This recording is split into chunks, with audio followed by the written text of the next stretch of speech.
Hey guys, what's up? It's Cole, and in this video, let's talk all about the range physical DPS changes coming up with Dawntrail. Across the whole role, each job has a mitigation skill for the entire group, which will now do 5% more mitigation for a total of 15% mitigation. The second big role change for all range physical DPS is that Breaking Wind now has a healing potency bump up to 800. Let's start off with the Machinist, where the Machinist is getting their 2-minute barrel stabilizer buff to now grant them a special buff named Hypercharge that allows them to execute their Hypercharge buff, which is where the Machinist spams Heat Blast and Gauss Round and Ricochet, and this is a new paradigm shift for jobs in Dawntrail. Well, rather than granting charge on the gauge that could theoretically overcap you, you're now being given a special unique buff for that job without the gauge. Additionally, Barrel Stabilizer grants you the obviously iconic Full Metal Machinist buff. That anime was such a huge part of my childhood, so I love the reference to Full Metal Alchemist.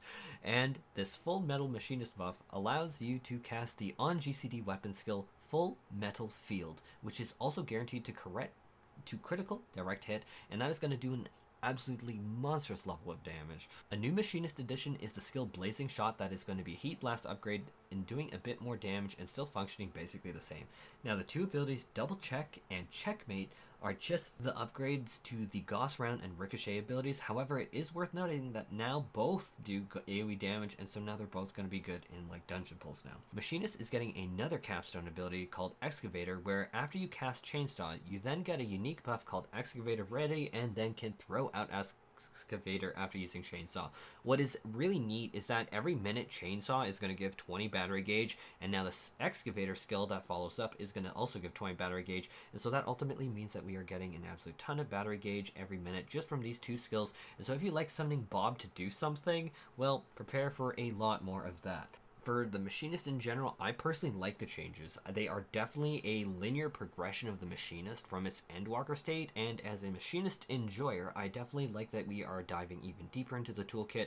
Chainsaw into Excavator is going to feel awesome. Not needing to worry about gauge overcap for Barrel Stabilizer is great QOL, and the Gauss Round and Ricochet upgrades look freaking awesome. And now both are going to be good in dungeon packs because Gauss Round used to be just single target.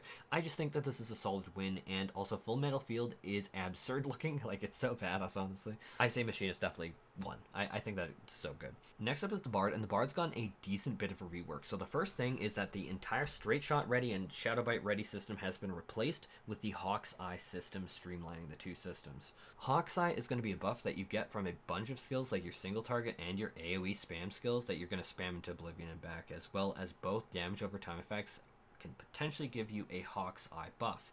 You then are going to spend the Hawkeye buff on either the single target spender or Shadow Bite, which is now going to be your on GCD AoE burst of damage. And yeah, pretty similar, but we are seeing that effect be streamlined a lot.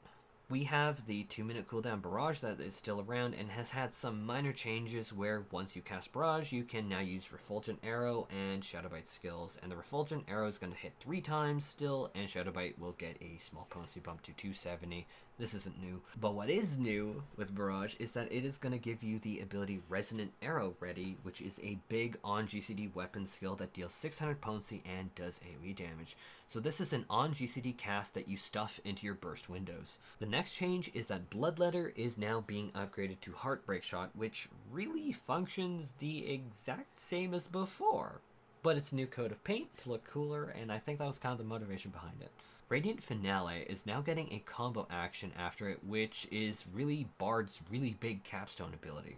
And that is going to be called Radiant Encore, which I will say, depending on how many coda that you go into Radiant Finale with, which is, for the record, the like little charges that you get for each song that you play during combat. But depending on how many coda that you go into Radiant Finale with will determine this ability's damage. So this is an on global cooldown weapon skill, and it will deal 400 potency for 1 coda, 500 potency for 2 coda, and then 3 coda will give you 700 potency of damage. And so the gain isn't linear on this, but again, given how Bard's coda system works, we already know that the initial opener will be a little less exciting until the next 2-minute cycle is up. Now, I want to take a moment here and say that I thought, and I guess I'm wrong, but I thought the developers said that they were looking at reworking the buffs of the Bard, so especially take this with a grain of salt. This is media tuber footage and subject to change come Dawntrail's full release. But during the media tour, Bard's buffs still play the exact same way. Like, Mage's Ballad lets you cast more Heartbreak Shots. Like, it resets the cooldown on them. Upgraded Bloodletter, how to say it, and then the Rain of Death AoE.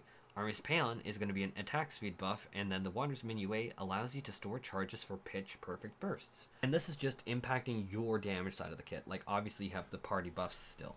And so I may have misheard during a previous live letter, but this definitely has to be a section that I am raising an eyebrow over, because I could have sworn that I heard that they were reworking these songs. The next and final range physical job is Dancer, and the first noticeable change is that the combo system of Cascade into Fountain and then trying to fish for a proc that you can use Reverse Cascade or Fountain Fall can now be seamlessly used between AoE and single target spenders.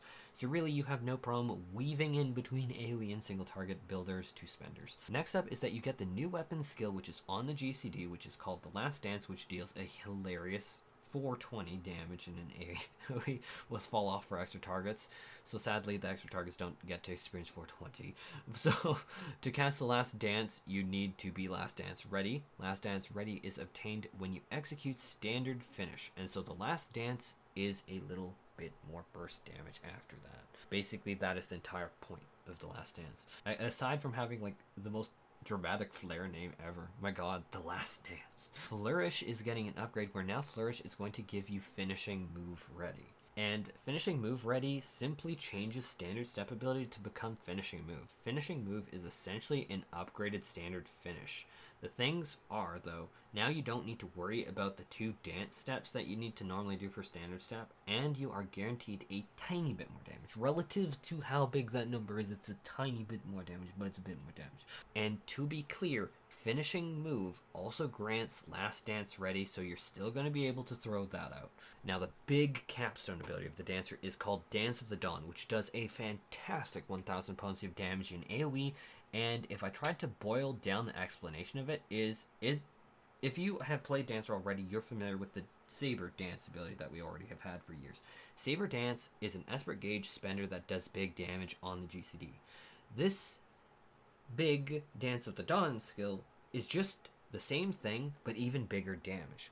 But how you get Dance of the Dawn ready is that when you cast Technical Finish, as in the 2-minute cooldown Technical Finish, then you spend 50 Esprit Gauge on this enhanced Saber Dance that is basically just renamed to Dance of the Dawn. It functionally is like the exact same thing, but now Saber Dance is going to be Dance of the Dawn after Technical Finish. Now, if you ask for my thoughts, similar to the other jobs, I really feel that this is a natural evolution of the Dancer's current toolkit into Dawntrail. I feel like the Dancer retains its identity, and now it has a few new extra buttons that they get to throw out there. Maybe the most significant gameplay field change is that standard step doesn't require dancing every 2 standard steps, and that now every time when you're doing like the standard step, that you get that little burst after with the Last Dance. Outside of that, Dancer is largely overwhelmingly gonna feel the same, which I think is great though, because I know so many people that love it. So is that a bad thing? I don't think so, but let me know what you guys think in the comments. Now to edit the next video. This is a crunch to get these all done. My god, guys, I'm trying so hard.